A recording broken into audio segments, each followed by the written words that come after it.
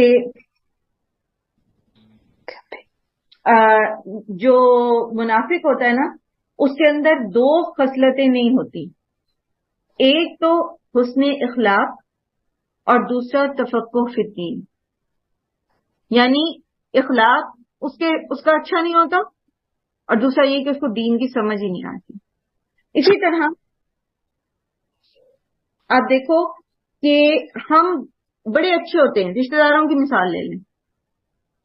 رشتوں پر کے ساتھ میل جول میں ہم بہت اچھے ہوتے ہیں. کب؟ جب دوسرا ہمارے ساتھ اچھا ہوتا ہے.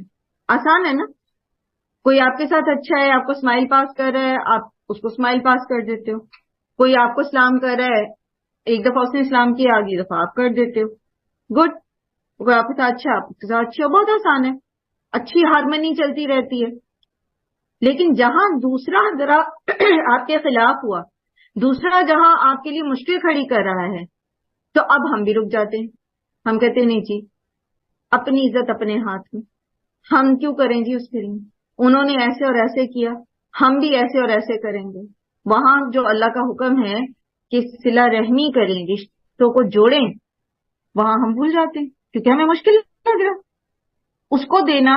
جو ہم سے قطع رحمی کرتا ہے ہمیں مشکل لگتا ہے، ہم نہیں دیتے. ہم کسی غیر پر خرچ کر دیں گے، صدقہ کر دیں گے، لیکن بہت قریبی عزیز جو صدقے کا ضرورت مند ہے لیکن اس کا ہمارے ساتھ بنتی نہیں ہے، ہم اس پہ نہیں خرچ کریں گے. حالانکہ قرآن میں بارہا، اگر آپ میں سے میرے ساتھ کچھ لوگ کنو ربانیین میں رہے ہیں تو ہم نے دیکھا کہ بارہا پہلے اقربین کا ذکر آیا، جہاں خرچ کرنا ہے پہلے اقربین کا ذکر آیا. اور وہ جو سورہ بلد میں ہے فلقتحم العقبہ، کہ تو وہ جو ہے وہ دشوار گزار گھاٹی پر چڑھ نہیں پایا، اس نے چڑھنا نہیں چاہا. اور دشوار گزار گھاٹی کیا تھی کہ خرچ کرنا، کس میں؟ فی یوم ذی مسغبہ. اور پھر کس پر؟ یتیمن ذا مقربہ، قریبی یتیم پر، قرابت داری میں جو یتیم ہے اس پر خرچ کرنا. تو ہمیں بہت مشکل لگتا ہے. اسی طرح ہم بہت میٹھے ہوتے ہیں، بہت اچھے ہوتے ہیں. اپنی ورک پلیس پر ہماری خوش اخلاقی کے جو ہیں وہ لوگ دعوے دار ہوتے ہیں. بہت سارے مرد ایسے ہوتے ہیں جہاں باہر سے کوئی اگر ان کے جاننے والا ملے آپ کو تو وہ کہیں گے تو بہت ہی سافٹ اسپوکن ہے اور یہ تو بہت ہی اعلی اخلاق والے ہیں، اور انہوں نے تو کبھی ایسے اور ایسے کوئی لفظ بولا ہی نہیں. لیکن وہی جب گھر میں داخل ہوتے ہیں تو ان کی وہ اخلاق اور ان کا وہ کردار اور وہ سارا کچھ باہر کہیں مین گیٹ پہ ہی رہ جاتا ہے، اور اندر داخل ہوتے ہی وہ زبان بھی بدل جاتی ہے اور وہ سارا کچھ بدل جاتا ہے. اسی طرح خواتین بھی، آپ ورک پلیس پہ ہوں، آپ کسی 2-4 لوگوں میں بیٹھی ہوں، کیا بات ہے جی، کیا بولنا، نرمی اور گفتار میں نرمی اور ہر طرح کی سافٹنس ہوتی ہے. وہی خواتین جب گھر میں آتی ہیں، اپنے ہی بچے، اپنی ہی ہاؤس ہیلپرز ہوتی ہیں اور کیا اعلیٰ زبان استعمال ہو رہی ہوتی ہے. تو یہ کیا ہے؟